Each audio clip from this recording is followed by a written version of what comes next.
Hesti Purwadinata mengumumkan jika dirinya terinfeksi COVID-19. Tak sendiri, nyatanya keluarga besarnya juga mengalami sakit serupa.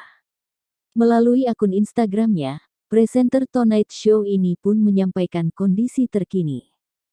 Menurutnya, keadaannya sudah berangsur membaik dari sebelumnya.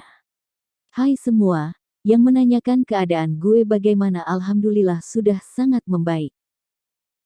Dan iya, gue positif COVID-19 almost 10 day dari hasil PCR gue, tulis Hesti Purwadinata pada Rabu tanggal 19 Mei tahun 2021.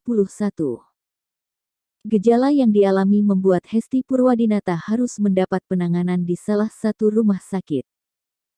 Kebetulan saya berpisah isomannya dengan keluarga karena harus dirawat intensif di RS, ucap ibu dua anak ini.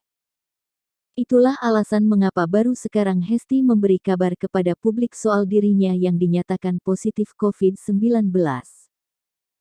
Memang dari kemarin belum mau saring karena masih drop dan keadaan tak memungkinkan, daripada salah ngomong kata dia.